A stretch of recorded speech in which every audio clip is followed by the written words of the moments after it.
হারিয়ে যেতে বসেছে শতবর্ষী এই ঐতিহ্যবাহী জুয়েলারি শিল্প। একসময় প্রায় 7 শতাধিক কারিগর এই শিল্পে কর্মরত ছিলেন। তাদের হাতে গড়া অলংকার বিক্রি হতো দেশের নানা প্রান্তে। কিন্তু এখন সেই রোশনাই হারিয়ে গেছে সময়ের সাথে সাথে। স্বর্ণের দাম বৃদ্ধি, অর্ডার কমে যাওয়া আর আধুনিক প্রযুক্তির অভাবে হারিয়ে যাচ্ছে হাতের কাজের কদর। ফলে কারিগররা এখন অলস সময় পার করছেন। এই কাজের মধ্যে আমার প্রায় 2 যুগ পার হয়ে গেছে, প্রায় 26-27 বছর বয়স কাজের সাথে সংযুক্ত আছি। কিন্তু আসলে কি এইভাবে কখনো দেখি নাই স্বর্ণের দামটা বাড়বে।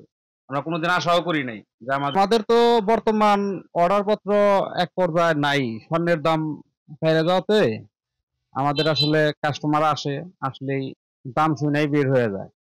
প্রায় মোটামুটি 2-3 মাস যাবত খুব কষ্টেই আছি। নিজের যাও আছিল চালান টালান ওগুলা ভেঙ্গে ভেঙ্গে খাওয়া ছাড়া আর উপায় নাই।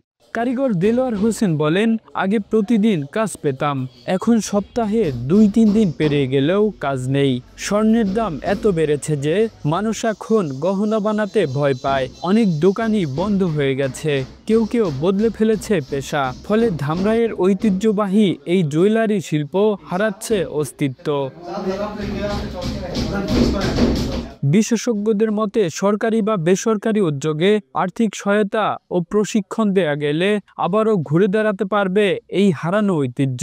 এখন স্বর্ণের দাম বাড়াতে আমাদের কাজ নাই বলতেই এক পর্যায়ে রয়েছে। আর আমরা খুব সরকারের কোনো নজরদারি না থাকলে আমরা এই প্রতিষ্ঠান ধরে রাখাটা সম্ভব না। আর আমাদের হয় 15 দিন কাজ থাকে, আর হয়তো কোনো সময় থাকে হয়তো থাকে না। আমরা স্বর্ণের ডিপার্টমেন্টের লোকেরা অনেক কষ্টের জীবনযাপন করতেছে। একসময় যে হাতগুলো গড়ত সৌন্দর্যের প্রতীক, আজ তারা বয়ে বেড়াচ্ছে বেকারত্বের যন্ত্রণা। Kamrul Islam, Asian television.